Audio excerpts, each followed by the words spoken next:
जीव के सारे पाप नष्ट हो जाते हैं।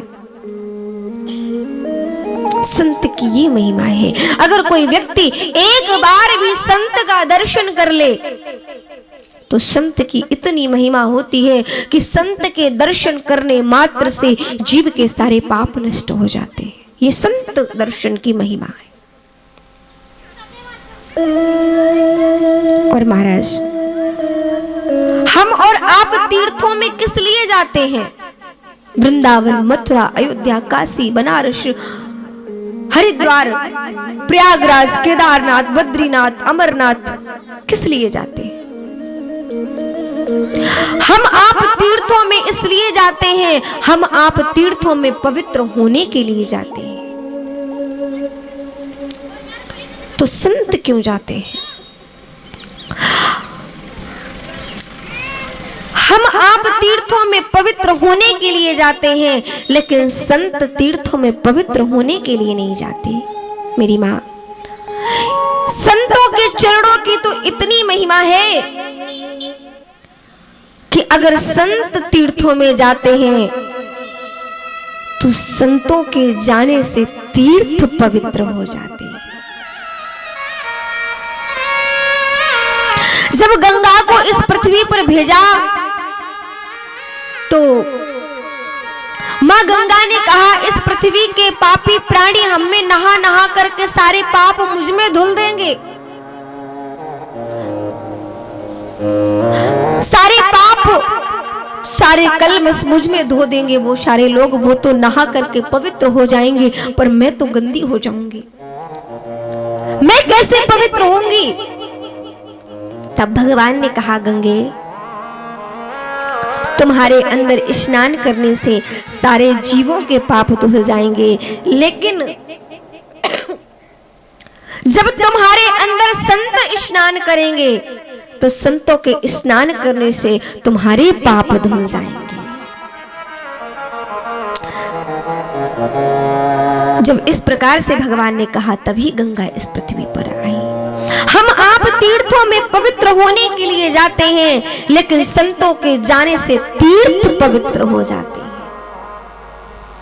मुद में मंगल संत समाजू और जिमी जग जंगम तीर्थ राजू।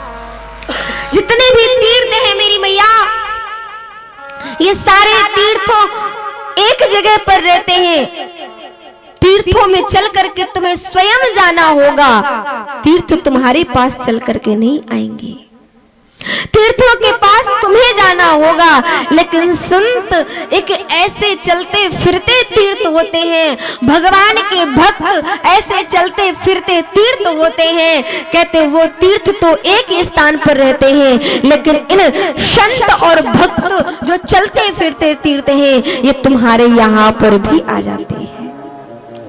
अगर आप एक बार भी अपने द्वार पर, अपने घर पर किसी संत ब्राह्मण भगवान के भक्त को भोजन के लिए आमंत्रित करते हैं, तो संत ब्राह्मण भक्त की तो इतनी महिमा है महाराज कि उनके आगमन से तुम्हारा घर तीर्थ बन जाता है, क्योंकि भक्त भगवान के चलते फिरते तीर्थ कहे जाते हैं।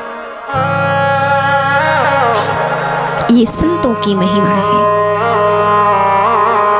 उस युवती ने कहा कि संत दरस जिमि पातक टरे, संत के दर्शन मात्र से जीव के सारे पाप नष्ट हो जाते हैं। तो हे महात्मन, मेरे भी कष्ट को दूर करो। नारद जी कहते, मैं उस देवी के पास में गया, मैंने पूछा आप कौन हैं? तो उस देवी ने कहा, अहम भक्ति रीति ख्याता इमो में तन्योत। मेरा नाम भक्ति है और मेरी गोद में जो लेटे हुए वृद्ध दो पुरुष दिखाई पड़ रहे हैं, ये मेरे पुत्र ज्ञान और वैराग्य है। भक्ति देवी ने कहा, उत्पन्ना द्रविणेशाहम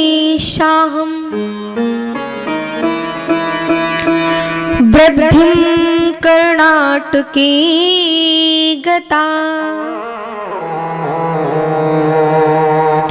क्वचित क्वचिन महाराष्ट्रे गुजरे जीर्णता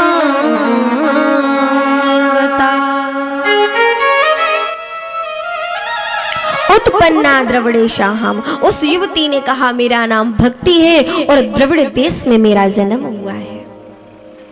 कर्नाटक में आकर के मैं कहीं बड़ी कर्नाटक में आकर के मैं बड़ी हुई और जैसे ही मैं महाराष्ट्र में पहुंची तो महाराष्ट्र में आकर के कहीं कहीं मुझे सम्मान मिला। लेकिन जैसे ही मैं गुजरात में पहुंची तो गुजरे जीर्णताम गता, गुजरात में जाते ही मैं वृद्ध हो गई। लेकिन जब गुजरात से चल करके मैं वृंदावन आई तो वृंदावन में आने से मैं तो जवान हो गई, लेकिन मेरे ज्ञान और वैराग्य जो दो पुत्र हैं ये फिर भी जवान नहीं हुए। वृंदावन में आने से मैं तो जवान हो गई।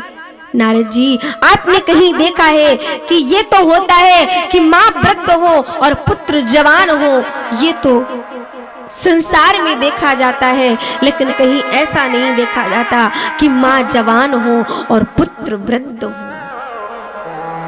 ये ज्ञान और वैराग्य की जो कथा है, ये हमारे आपके अंदर जो ज्ञान और वैराग्य है, भक्ति ज्ञान वैराग्य, ये हमारी ही कथा है, ये कोई अलग कथा नहीं। ये हमारे अंदर जो भक्ति ज्ञान वैराग्य है, इन ज्ञान वैराग्य की ही कथा है।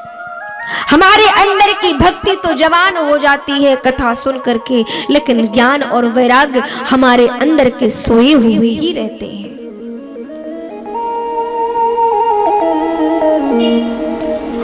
वृंदावनम संयोगात्वम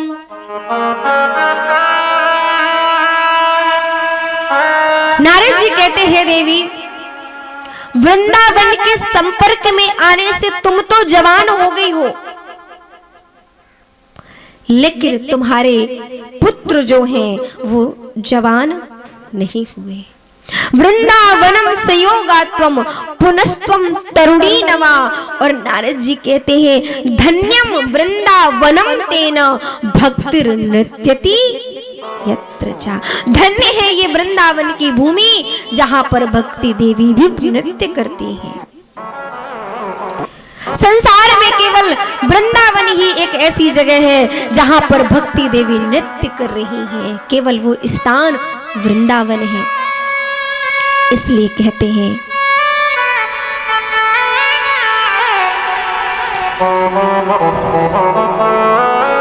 कि नारद जी ने कहा कि वृंदावनम संयोगात। अंत में नारद जी ने भक्ति देवी को आश्वासन दिया और कहा आप चिंता मत करो, मैं तुम्हारे पुत्र ज्ञान और वैराग्य को पूर्ण स्वस्थ कर दूंगा। नारद जी ने सर्वप्रथम वेद का पाठ सुनाया, उपनिषदों का पाठ सुनाया और गीता पाठ भी सुनाया, लेकिन फिर भी ज्ञान और वैराग्य जागृत नहीं।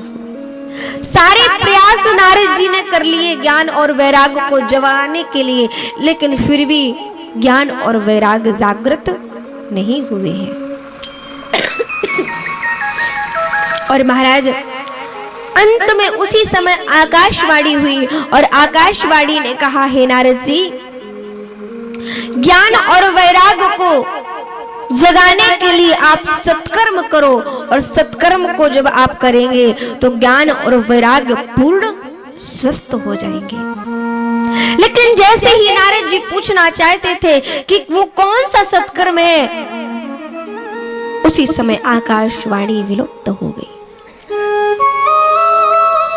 अंत में देवर्षि नारद जी सबके पास प्रश्न लेकर के, जितने भी संत महात्मा थे उसके पास गए, किसी ने भी उस सत्कर्म के बारे में नहीं बता पाया। अंत में नारद जी ने विचार किया कि अब तो सत्कर्म का पता लगाने के लिए मैं बद्रीनाथ जाऊंगा और वहां पर कठोर तप करूंगा, और तप करने के बाद में सत्कर्म का पता लगाऊंगा। लेकिन जैसे ही बद्रीनाथ पहुंचे, वहां पर नारद जी की भेंट सनकादि कोशिश हुई। नारद जी ने सारी बात बताई, अपने चिंता का कारण बताया, और जब बताया तो महाराज सनकादिकों ने कहा, नारद जी आपको चिंता करने की कोई आवश्यकता नहीं है। आप तीनों लोकों में ज्ञान और वैराग्य को पूर्ण स्वस्थ करने के लिए श्रीमद् भागवत महापुराण का आयोजन करो और श्रीमद् भागवत महापुराण की कथा को सुन करके भक्ति और ज्ञान और वैराग्य तीनों स्वस्थ हो जाएंगे। जब इस प्रकार से सनकादिकों ने कहा तो महाराज देवर्षि नारद जी ने तीनों लोकों में जा करके श्रीमद् भागवत महापुराण की कथा का प्रचार किया। खूब प्रचार प्रसार किया नारद जी ने। इसलिए कहते जहां कहीं भी भगवान की कथा हो रही हो तो उस कथा का खूब प्रचार प्रसार होना चाहिए। क्यों? क्योंकि अधिक से अधिक लोग इस कथा का लाभ उठा सके।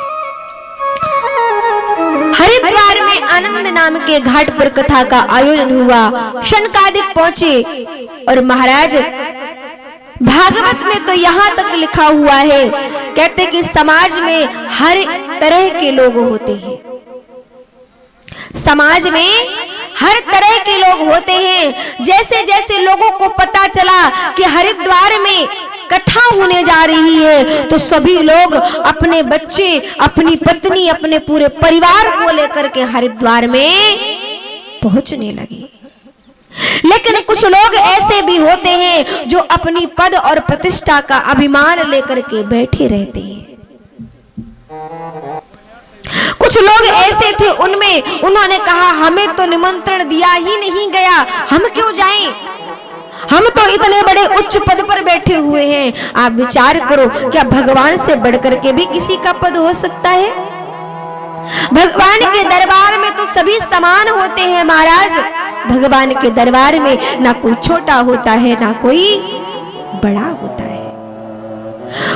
महाराज जब कथा का आयोजन हुआ सारे लोग पहुंचने लगे और कुछ लोग अपने अभिमान को लेकर के अपने घरों में बैठे रहे।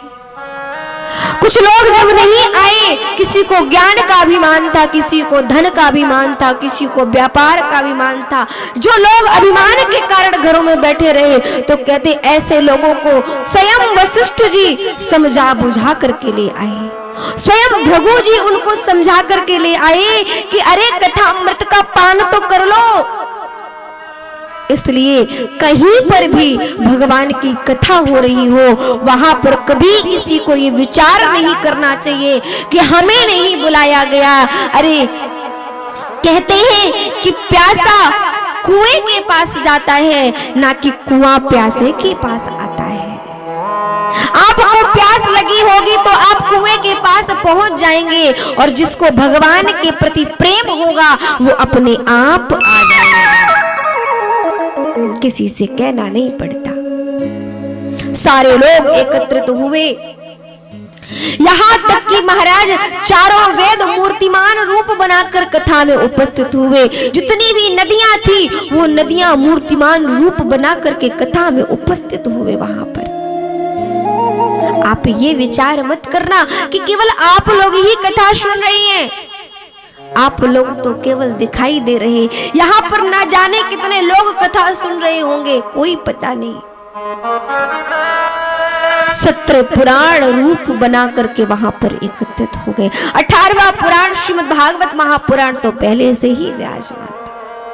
कथा की तो इतनी महिमा, भागवत के महात्म्य में वेद व्यास जी वर्णन करते हुए कह रहे मेरी मैया कि कथा सुनने के लिए जितने भी पर्वत थे वो पर्वत भी मूर्तिमान मनुष्य रूप बना करके कथा सुनने के लिए आ गए। जितने भी सरोवर थे वो सरोवर भी मूर्तिमान रूप बना करके कथा पंडाल में पहुंच गए। जितने भी जंगल थे ये जंगल भी मूर्तिमान रूप बना करके पहुंच गए कथा सुनने के। सनकादिक व्यासपीठ पर विराजमान हुए। मुख्य श्रोता के रूप में देवर्षि नारद जी विराजमान हुए। कथा में जय घोष हुआ और जैसे ही कीर्तन हुआ और उसी समय सभी के मध्य में भक्ति देवी अपने ज्ञान और वैराग्य को लेकर के प्रकट हो गई। और भक्ति देवी, आप विचार करो कि जो जिनकी आंखें नहीं खुल रही थी और वो वृंदावन से चल करके हरिद्वार पहुंच गए। केवल इतना ही सुना कि भगवान की कथा होने जा रही है। इतना सुनने मात्र से भक्ति, ज्ञान, वैराग्य तीनों स्वस्थ हो गए। अगर हम आप उस जगह होते तो हम आप क्या कहते कि अरे हम तो स्वस्थ हो गए, अब कथा सुनने की क्या आवश्यकता है। केवल इतना, गंगा द्वार समीपे तू तटमानंद नामकम,